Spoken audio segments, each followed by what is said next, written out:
So this is our second class on MuleSoft, and today we are going to see what MuleSoft is and its capabilities. And before we go to the introduction about MuleSoft, I have one tip here. So this one, it shows about why learning MuleSoft is a great investment. So what I'm showing here is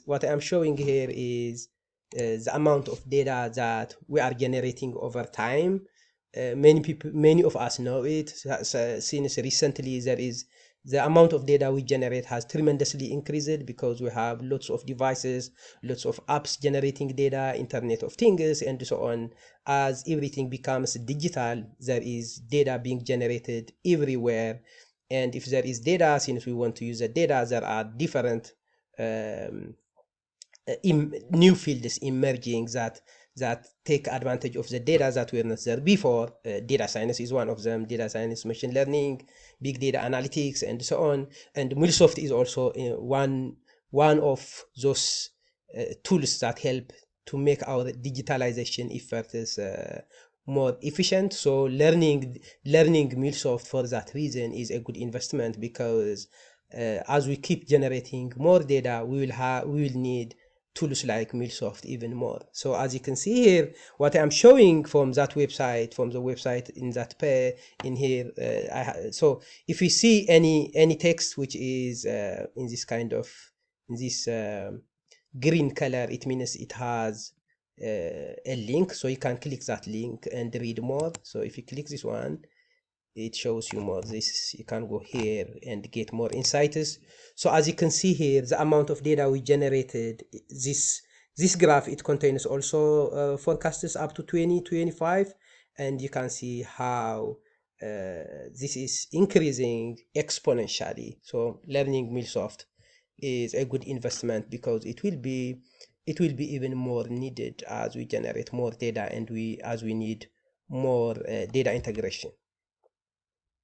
So before we go to MuleSoft, the other thing that I want to talk about here is there are different data formats that we will be talking about in MuleSoft, including in this introductory class.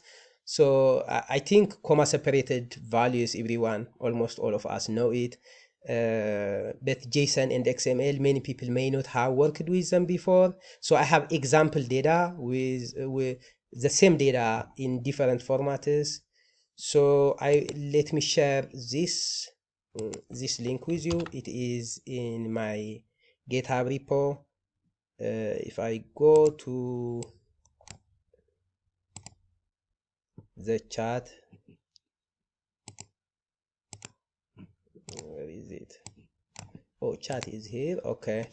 So to everyone, I'm sharing my GitHub repo.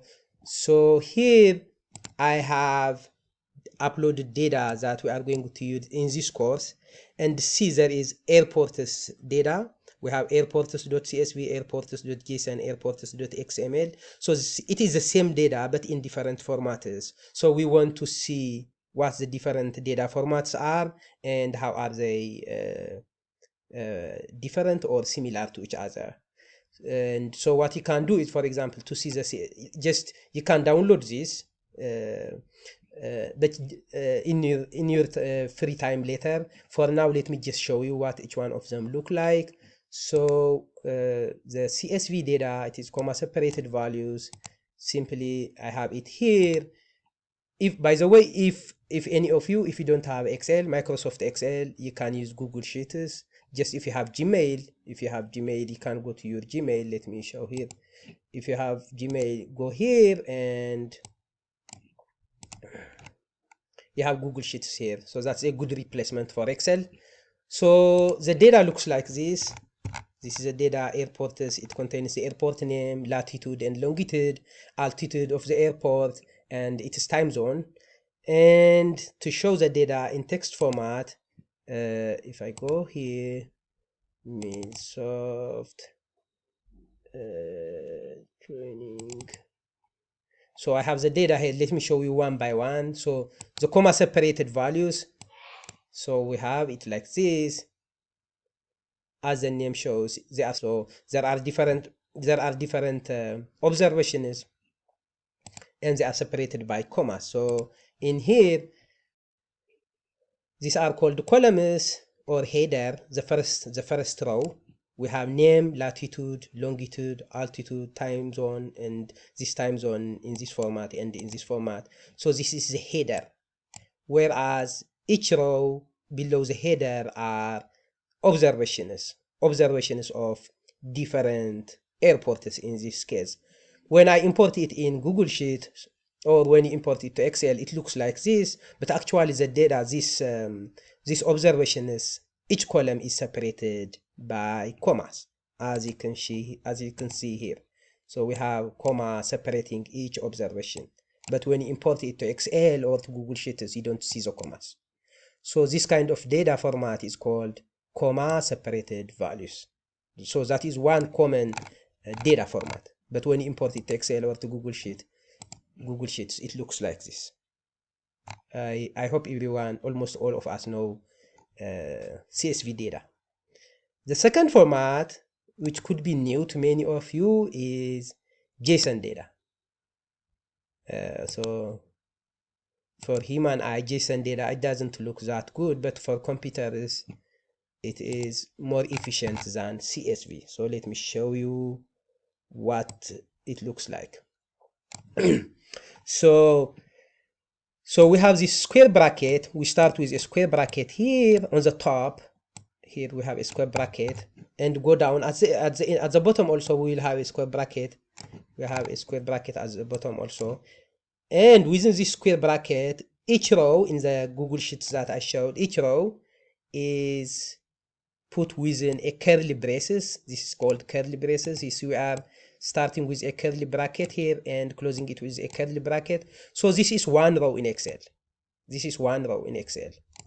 And this name, latitude, longitude, altitude, time zone, and so on, these were the columns. So if you compare this JSON with what we see in Google Sheets, if you see here, we are in Excel, we are not repeating the columns. I mean, we just write the columns one time here. On the top, we have the columns here, which is the headers. Then we put our observations.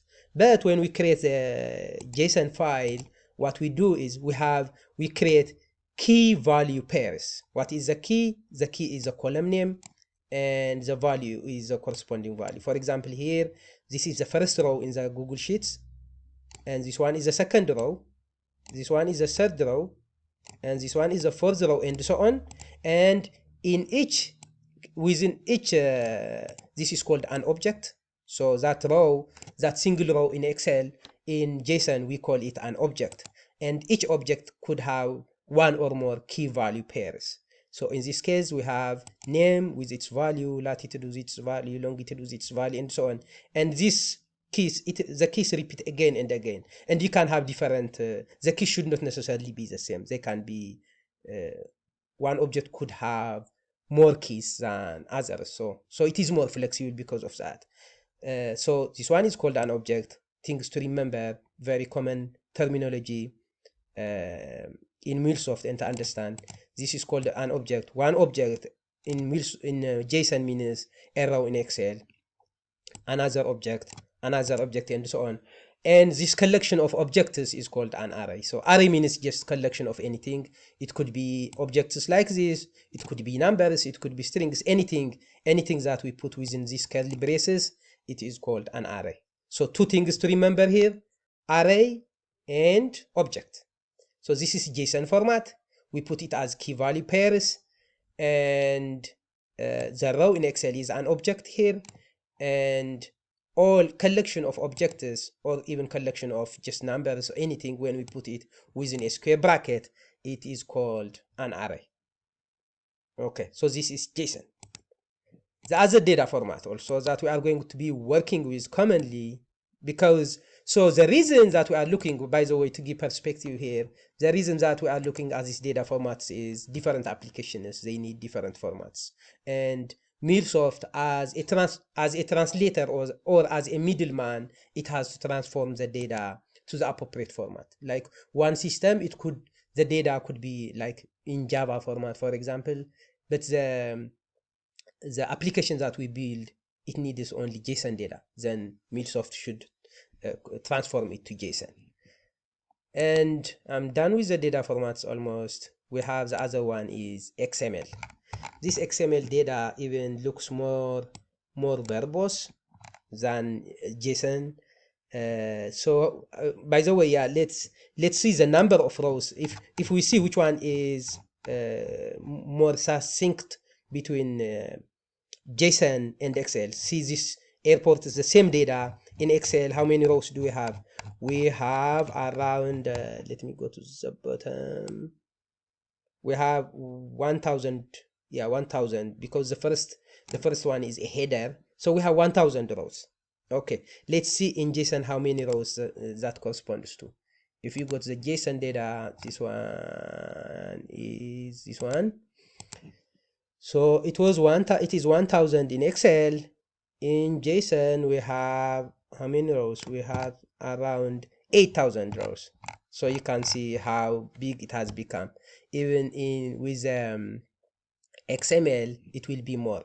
So with XML, it is fine if this looks overwhelming for you for now. As you work with it, you will understand it. Just understand that they have structural differences, and in the way we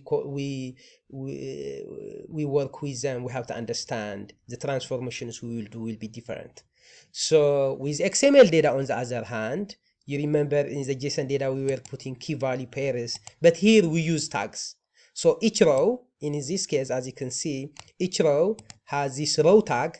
So this one, we are starting the row, and that row, if you put this one, we are closing a specific row. So this is from here to here, it is one row, and as you can see, we have tags. The headers, they are put as tags here. So you see, we are opening here in this specific row, in the first row, we are opening the name tag here and putting the name of the airport and closing that tag. So when we close that tag, we put this forward slash within this bracket.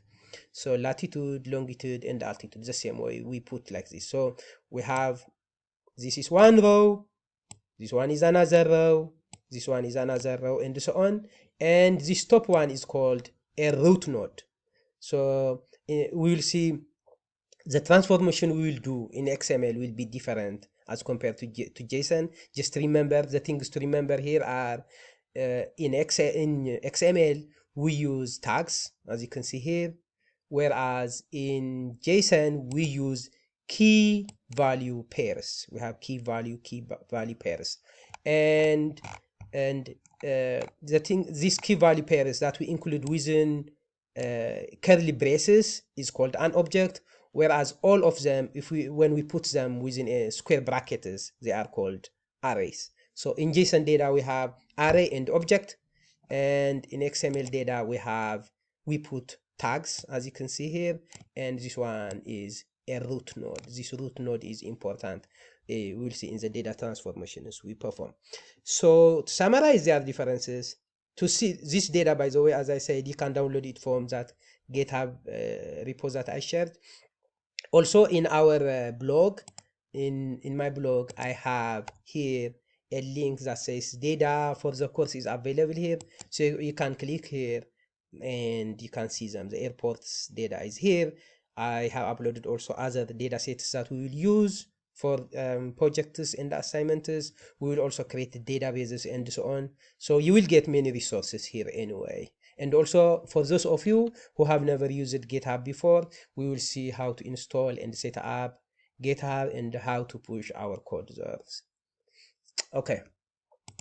So to summarize the differences between JSON and XML data, as you can see here, some of the terminologies, I put them for the sake of completeness. You should not worry much about them. Like for example here, this XML, it is derived from SGML. This is some older markup language.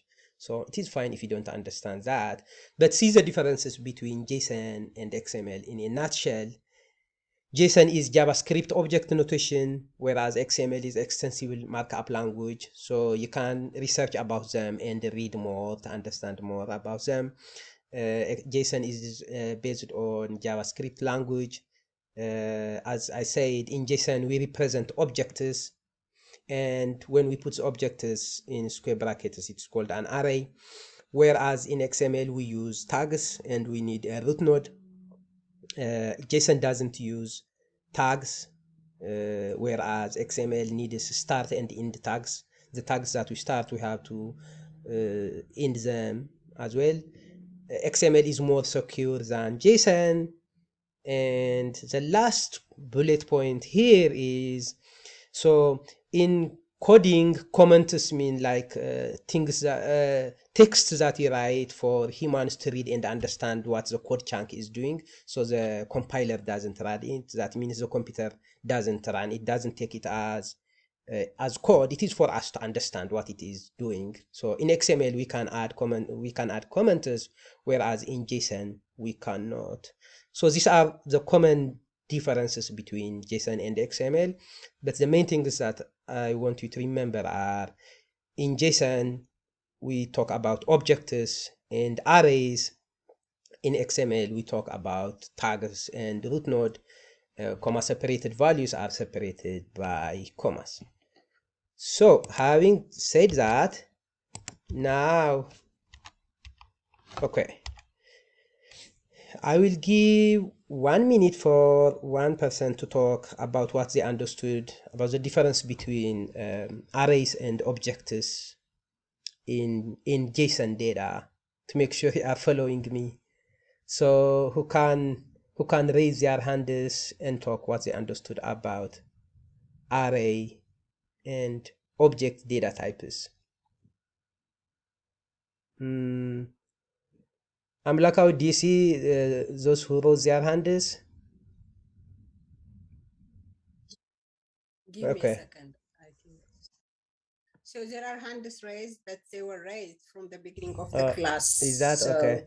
Yeah, those of you who can you? Haptamu, I see Haptamu. Okay. Haptam, can you summarize it for us, what you understood about arrays and objects in JSON data?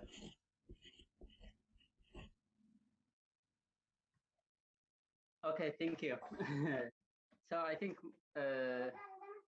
JSON data is used to represent data, and it starts with a square bracket, and the ones that are, and in it also contains objects that are enclosed in curly braces. Enclosed in curly braces. Okay. Yes. Thank you very much. Thank you. Yeah, the curly braces, the curly braces correspond to rows in Excel. Remember that. I think that helps, since many of us are used to using Excel. Things that we put, the key value pairs within those curly braces, which we call an object, it corresponds to one row in Excel. Okay, so now let's start about MuleSoft. What is MuleSoft? What is it used for? Is it the right tool for me?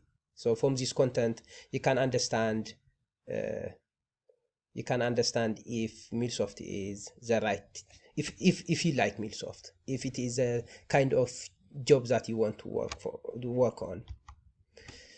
So yes, sure. Quick question: would array correspond to sheet in Excel? That is a good question. Yes, it is more than that. So array means collection of things. So you can put, like, for example, square bracket 1 2 3 4 5 6. That is by itself an array. It is so flexible. You can also put square brackets, and within that square bracket you can put objects like what we saw for JSON. Even you can put there is what is called array of arrays, nested arrays, and so on. So where each element in that array is an Excel sheet. So yes, it can correspond, but it includes other things also. Yeah, clear. Thank you. So okay, let me minimize this. So what is MuleSoft? What is it used for? I think many of you ask this question. It is used for data integration. Data integration means it connects data, applications, and devices. So there are data in different sources. You want to build applications for them, with them, then MuleSoft is there to help you in the data integration process smoothly. So it helps us to build, design, deploy, manage, and monitor applications. So basically, we can do the end-to-end data integration process with MuleSoft. And the other question is, people also were asking yesterday about how much coding it involves. Most of it, we can do it with clicks and drag and drop. It has some coding. We will learn the coding on the way once we get used to more with the clicks and drag and drop functionality. So here, I hope everybody understands this. MuleSoft is used for data integration. And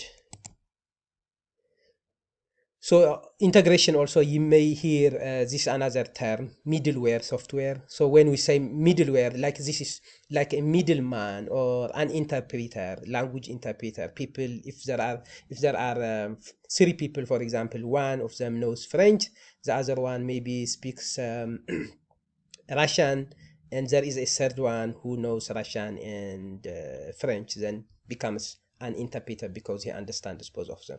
So he has to make sure he is interpreting it the right way. So MuleSoft also, it does the interpretation appropriately. And so middleware, yeah, so when we say middleware here, it is a software that connects to systems and enables them to communicate seamlessly. It can be considered as the glue that holds together applications, making seamless connectivity possible without requiring the 2 applications to communicate directly. So this is analogous to what we said about the language translation. So the 2 people who are one speaking French, the other one speaking Russian, they don't understand each other. One doesn't know the language structure of the other one, but the interpreter has to know the language as well to make the communication appropriately. So MuleSoft also does the same thing. It integrates different systems, and it acts as a glue between different systems. And here a couple of terminologies that are good to remember are application to application integration. There are different kinds of integration. Application to application is one. So when we say application to application, it is called A to A, as you can see here. It means integrating applications within one organization, within one company. It is called A to A integration. As I said, by the way, those with green color here, they have links, so you can click them and read the resources to understand them. Some of them are videos, some of them are articles to read. So this one is, for example, about what is an API. If you didn't watch this video, I sent it before. If you didn't watch it, I recommend it watching it. The same way about middleware also, you can read more from this article. So A to A integration is integration within one company, whereas integration with outside organizations, one organization's applications with applications from other external businesses, it is called B2B or business to business. So MuleSoft can be used for B2B integration. It can also be used for A to A integration.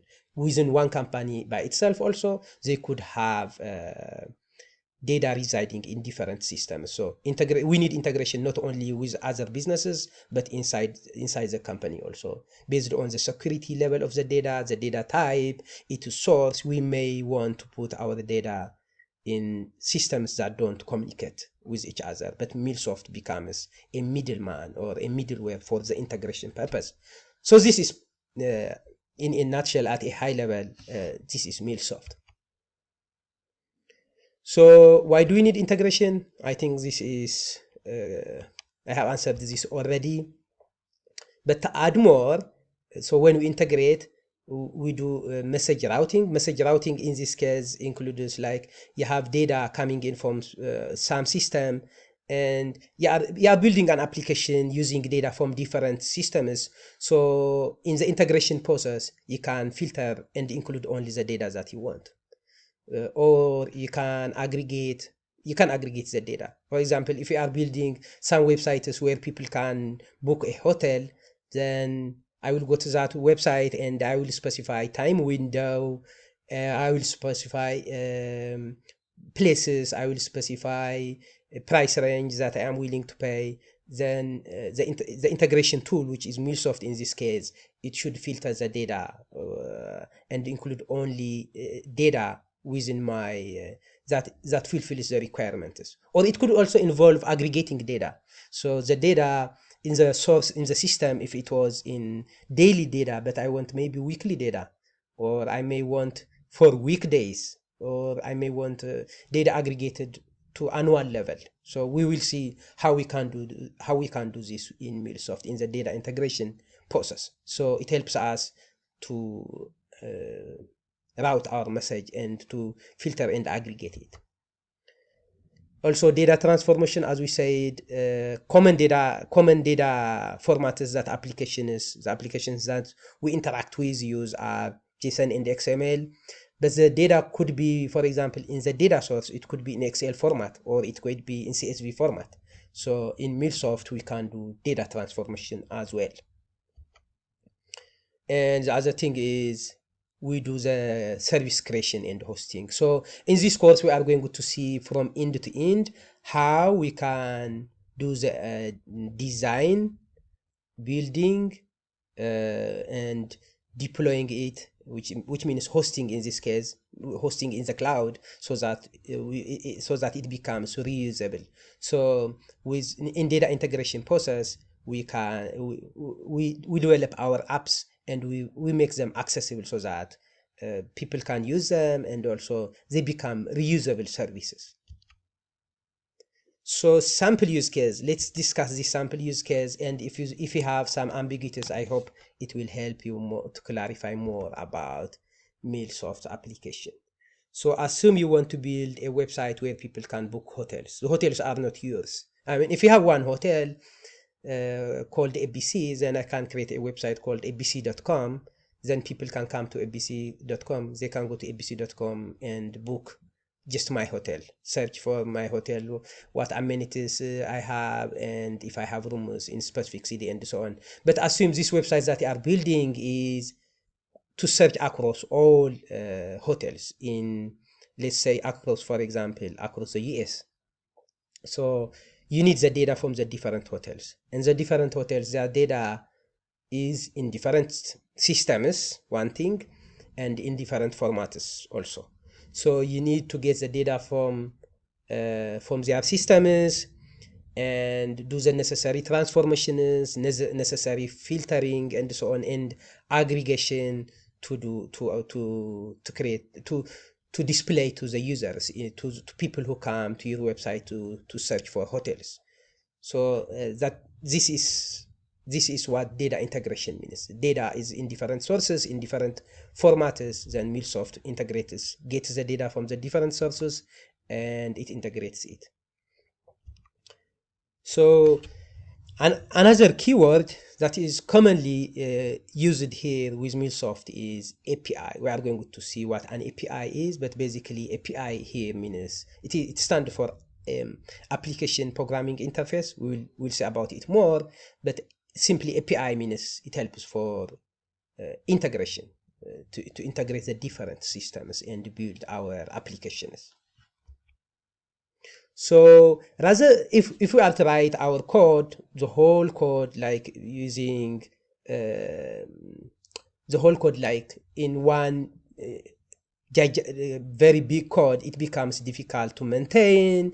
It takes so much time. But if we build applications using MuleSoft, as we are going to see down the road, it saves us lots of time. It is efficient, it is reusable, and if there is anything, if we want to make changes, we know where we want to make changes. We don't need to change the whole of it. So it saves us time and our effort becomes more efficient. So as I said, integration is analogous to language translation. So as you can see here, it is doing a similar thing. The data is in different sources in different formats, and the website user is asking for hotels in a specific area with a specific price and amenities over a specific time window. The systems, they don't understand this, but MuleSoft knows what we have asked it, so it has to take our request and send it to the data sources in a way that the data sources understand. So we mentioned about API, and now in this slide, let's see what APIs are in more detail. So API, it stands for Application Programming Interface. And it allows two applications to talk to each other. So it is all about integration. And when we interact, with different applications, the different applications that we are using APIs: Facebook, Twitter, Instagram, LinkedIn, and so on. In your phone, when you click something, you are sending a request, and that request goes through that API to the server, for example, from Facebook, and then you get the data corresponding to your request. And I have this article about APIs. You can click more this one and read about APIs to understand more. They have also a video here about what is API, a good article. And this website, it shows the number of total APIs over time. This is similar to the amount of data that we are generating. So I mean the trend. As you can see, it is increasing sharply. Lots of APIs are being generated since 2005, 2006, and most of them are from recent years. So as we generate more data, we'll have more systems, more data integration will be required, and so that is why MuleSoft skills are necessary to have, or good to have in the market. And there are many types of APIs. You will hear commonly about these two types of APIs: SOAP API and RESTful or REST API. So the most popular APIs are REST API. We'll see why they are called REST. Just remember for now, SOAP and REST APIs. And REST APIs are most popular. More than 85% of the APIs are with REST APIs. And their differences are shown here. So REST APIs are recent ones as compared to SOAP, and REST APIs are simpler to build. They have more capability. They are more flexible. They support more data types. Whereas SOAP APIs, they are more secure, but they are more difficult. They are more verbose. You have to write more code, kind of thing. So each one of them have their own pros and cons. But for now, just remember SOAP and REST APIs. And the other difference is here also in the certifications. Some of the keywords that I will be stressing, terminologies and concepts that come in the certification exam, I will be stressing them. So here, as you can see, we have this web service description language. It is a file format used in the SOAP API, whereas REST APIs, we write them using RESTful API modeling language, or RAML. So what you need to remember here is, for now, RAML is connected with REST. So REST APIs, they are written using this language called RAML, whereas SOAP APIs, we use WSDL or WSDL, as you can see here. I have a question. I have a Kahoot question later, so I want you to pay attention. So we said this WSDL is associated with SOAP, whereas RAML is a modeling language that we use when we build REST APIs. And most of the APIs that we build these days are RESTful APIs, and in the projects and most of the content that we will have, we are going to use RESTful APIs.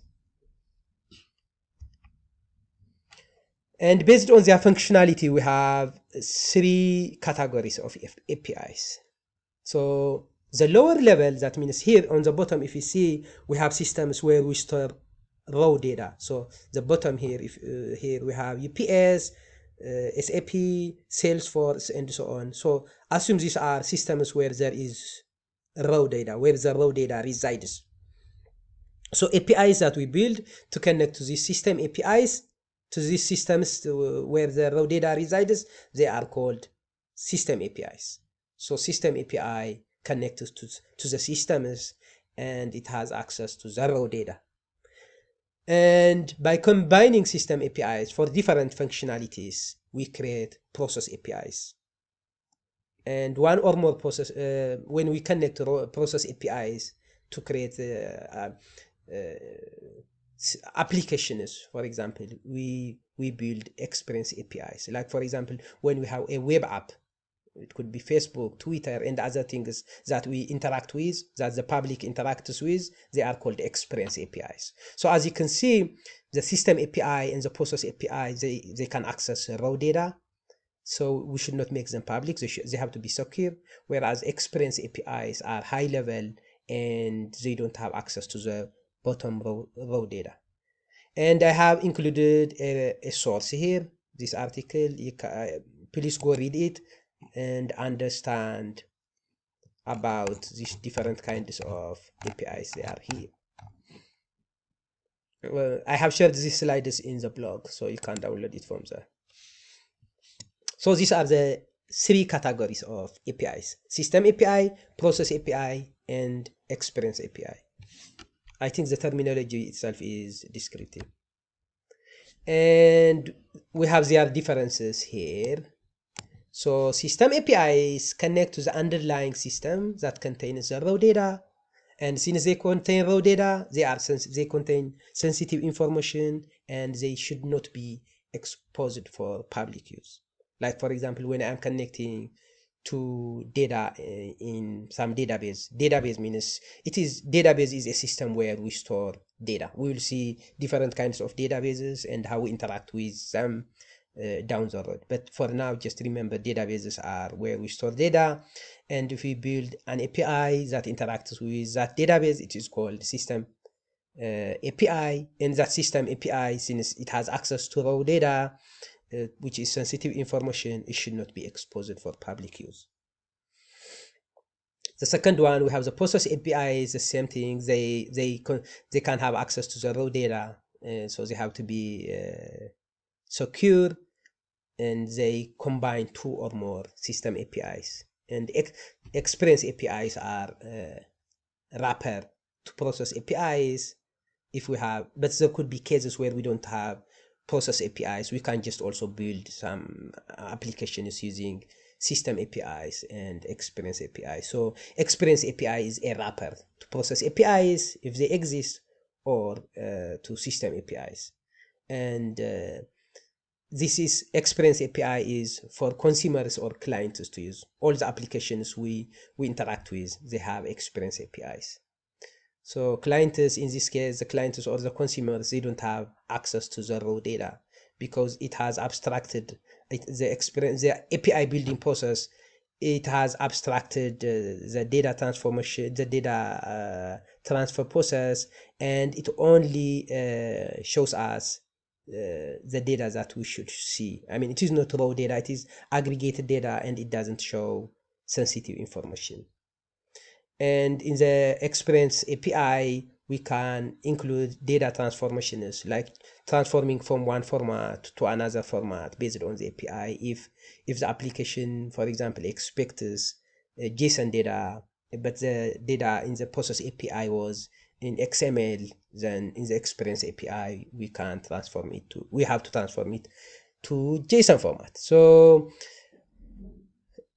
today and in our next class, we are talking more about theories, but after that it will be hands-on and it will be more fun. For now, just understand in a high level the different kinds of APIs, what APIs are, what they are used for. But if there are some nitty-gritty details that you don't understand, when we get to the hands-on applications, the hands-on exercises, you will understand it more, and then you can come back to these slides and read them at that time.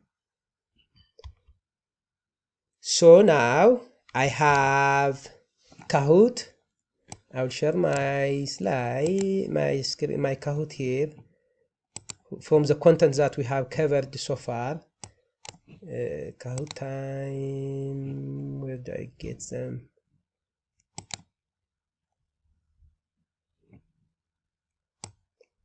Okay, this quiz, let me play it. We get the codes? Yes, in the Oh, one moment. Give us a few minutes so we could download it. Oh, okay. You have not downloaded it yet?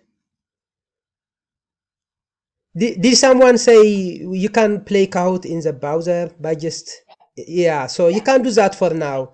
Just search Kahoot and you will insert the pin and play for now. Yeah. Fish, can you send us the pin Yeah, again? Because yeah, I was out. from Sure. the Kahoot. I will play it and it will show us. I will start it and it will show Okay, us the perfect. Kahoot. Thank Yeah, you. sure. Thank you.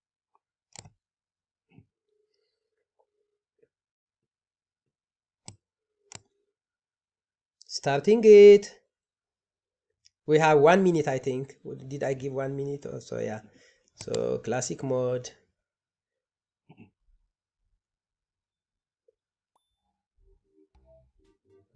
(985) 4280.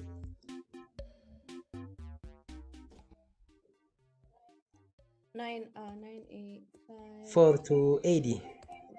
Perfect. Many people are joining already. That should be fun.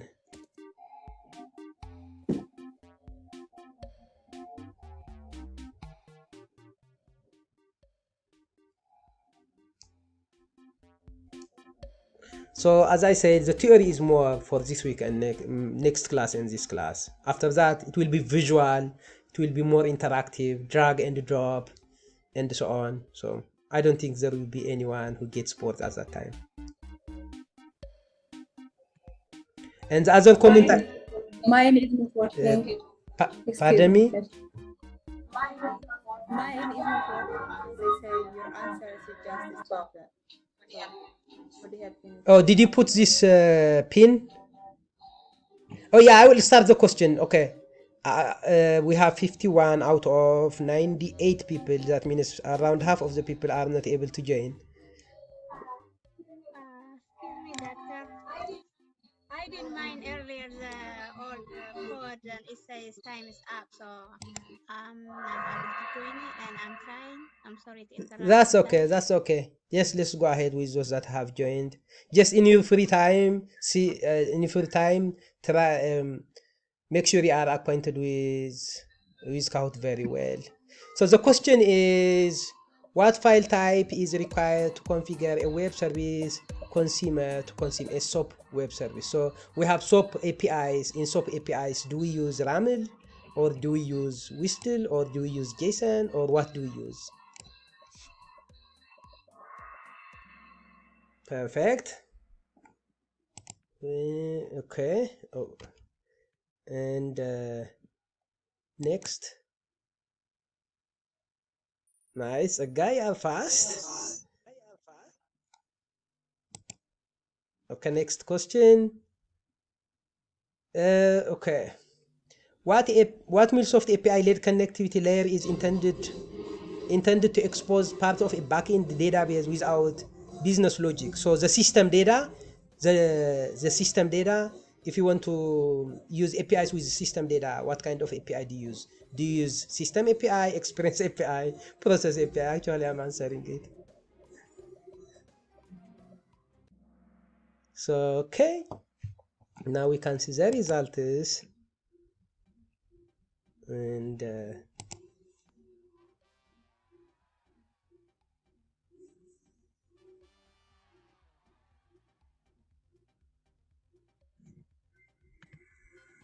okay, you see the winners here. Thank you very much, everyone. Yeah, we will continue like having quizzes like this so that people pay attention, and the winners, we will have incentives for winners down the line. Okay, perfect. So let's get back to the slides. We are almost done for today. The other concept that we want to talk about here is about API-led connectivity. So what is API-led connectivity? I have, I think, an article here about that. You can read more.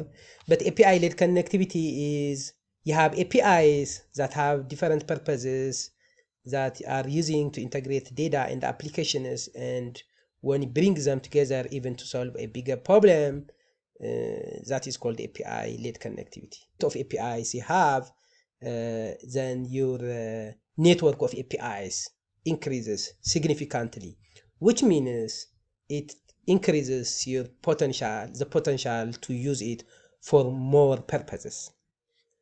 And so APIs are developed to play a specific role unlocking data from systems, as we said, that is system APIs.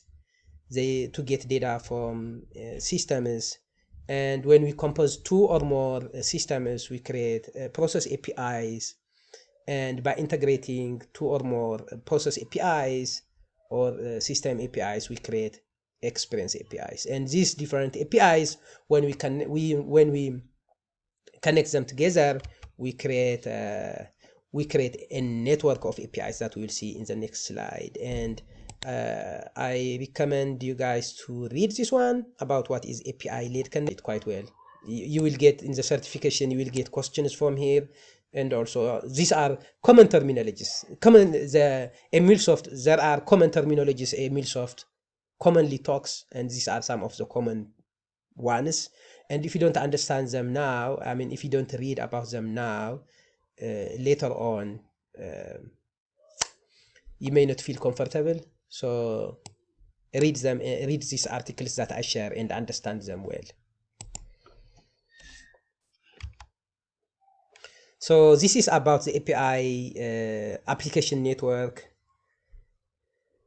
So an application network, it is a network of applications, devices, and data connected with APIs to make them pluggable and to make them reusable services. So here what we are seeing is we have different APIs. We have system APIs in the bottom row connecting to the systems. You see SAP, Salesforce, some data sources here. So this first row of APIs are system APIs. And by combining system APIs, it depends on what kind of problem we want to solve, but by combining them, we create process APIs.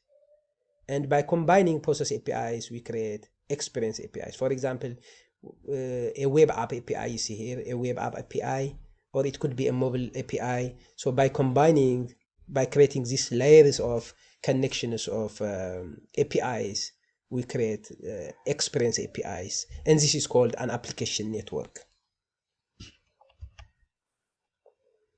And as we said, adding an API has a multiplicative effect on the network. So like this one, for example, we added a couple of more APIs from the as compared to the previous slide.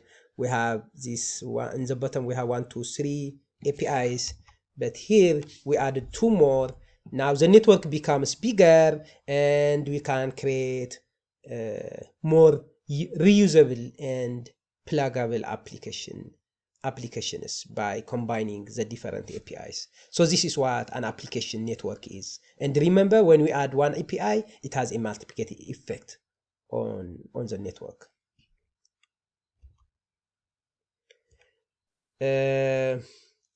Question 2, we have done it already. We have question 3 here. I could not include it to the Kahoot question list because it has more text. So question 3 is here.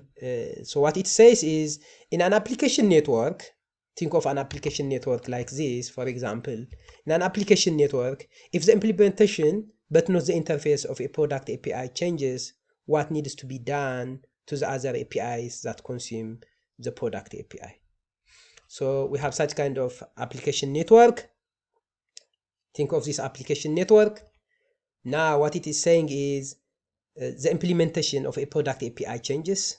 So the implementation of the product API has changed. What has to be done to the other APIs that consume the product API? So Nothing changed. Can you I answer? think, in my opinion, the answer is C. Can you guys first share in the chat your ABC? Yeah, then Yeah, I will see one who sure. can discuss it, who can express their ideas. DBC. These are the exact questions. I mean, they are nature. These are the exact nature of the questions that you will get in the certification. The certification more, it is not theory. It is not theory. It is more hands-on, but it has such kind of theoretical questions as well. So far we have seen 3 questions.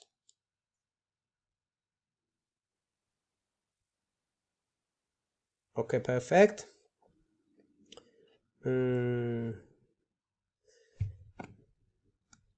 So who wants us to tell us which one is the answer and why?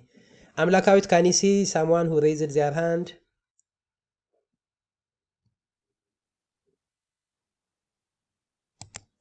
Let me see. Not yet. Can you raise your hands, please? Which one do you think is the answer and why? People are joining still. That's not really a good culture. We have to be on time for the class. I mean, if we miss some of the concepts, the next concepts will not understand them. So we have to be serious. We have one hand, but it is in number, and I recommend that they tell us their name first. So number 13158. Hi, that's me. I don't know how it's showing that, but my name is Tiflet. Okay. And So my answer is B. Because with the API, the other data, they need to be connected to show together. Okay. Who else? Who said D?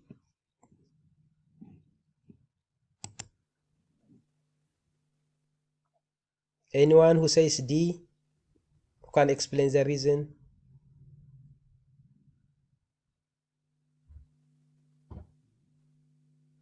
Okay, yeah, many people have said D. So the answer to this one is Abraham. go ahead. We have one Abraham Haluf. Yes. Yeah, I say D because it's the system already installed on the network, on the application. So I think nothing to be changed. The application is already there. Right. Yes. So yeah, the answer is D. Nothing has to, that is the purpose of building APIs. If there are changes in the lower layers, like for example, let me get to the previous slide. If there are changes in this lower slide, in the bottom row, then we don't need to make any changes in the upper layers, in the process API and the experience APIs, because they will still communicate. That is the purpose of building APIs. They will still communicate effectively.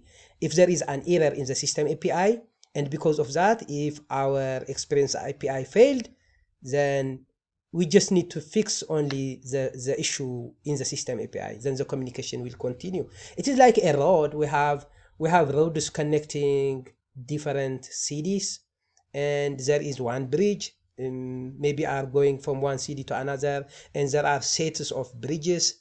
So the first bridge, if the first bridge is broken, for example, once that bridge gets fixed, then you can go to your destination. Everything is fine. So it is something similar. It is analogous here also. We don't need to do anything with the rest of the APIs. So that is a certification type question. Okay, now I can stop my recording and we can have 5 minutes just